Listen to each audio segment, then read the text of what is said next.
सत्कर्म करें, अहंकार नहीं। श्री कृष्ण व अर्जुन संवाद पर प्रेरणादायक कहानी।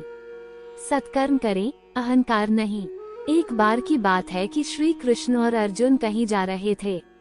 रास्ते में अर्जुन ने श्री कृष्ण से पूछा कि प्रभु, एक जिज्ञासा है मेरे मन में, अगर आज्ञा हो तो पूछूं। श्री कृष्ण ने कहा, अर्जुन, तुम मुझसे बिना किसी हिचक कुछ भी पूछ सकते हो। तब अर्जुन ने कहा कि मुझे आज तक ये बात समझ नहीं आई है कि दान तो मैं भी बहुत करता हूँ, परंतु सभी लोग कर्म को ही सबसे बड़ा दानी क्यों कहते हैं। ये प्रश्न सुन श्री कृष्ण मुस्कुराए और बोले कि आज मैं तुम्हारी यह जिज्ञासा अवश्य शांत करूँगा। श्री कृष्ण ने पास में ही स्थित 2 पहाड़ियों को सोने का बना दिया। इसके बाद वह अर्जुन से बोले कि हे अर्जुन, इन दोनों सोने की पहाड़ियों को तुम आसपास के गांव वालों में बांट दो। अर्जुन प्रभु से आज्ञा लेकर तुरंत ही यह काम करने के लिए चल दिया।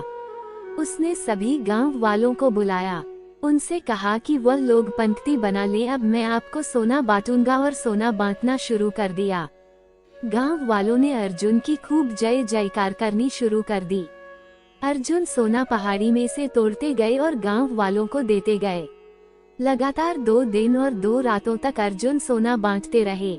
उनमें अब तक अहंकार आ चुका था। गांव के लोग वापस आकर दोबारा से लाइन में लगने लगे थे। इतने समय पश्चात अर्जुन काफी थक चुके थे।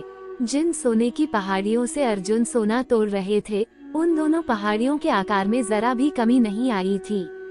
उन्होंने श्री कृष्ण जी से कहा कि अब मुझसे ये काम और न हो सकेगा, मुझे थोड़ा विश्राम चाहिए। प्रभु ने कहा कि ठीक है, तुम अब विश्राम करो, और उन्होंने कर्ण बुला लिया। उन्होंने कर्ण से कहा कि इन दोनों पहाड़ियों का सोना इन गांव वालों में बांट दो। कर्ण तुरंत सोना बांटने चल दिए। उन्होंने गांव वालों को बुलाया और उनसे कहा, ये सोना आप लोगों का है, जिसको जितना सोना चाहिए वह यहाँ से ले जाए। ऐसा कहकर कर्ण वहाँ से चले गए। ये देखकर अर्जुन ने कहा कि ऐसा करने का विचार मेरे मन में क्यों नहीं आया। श्री कृष्ण ने अर्जुन को शिक्षाप्रद भाव से जवाब दिया कि तुम्हें सोने से मोह हो गया था।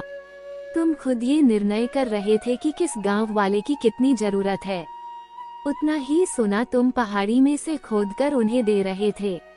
तुम में दाता होने का भाव आ गया था। दूसरी तरफ कर्ण ने ऐसा नहीं किया।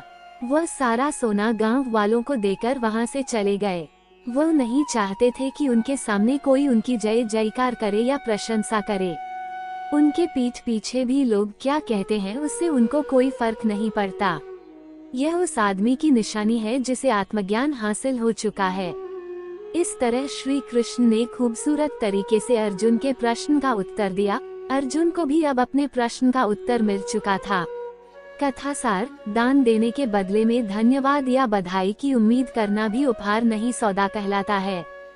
यदि हम किसी को कुछ दान या सहयोग करना चाहते हैं, तो हमें ये बिना किसी उम्मीद या आशा के करना चाहिए, ताकि यह हमारा सत्कर्म हो, न कि हमारा अहंकार।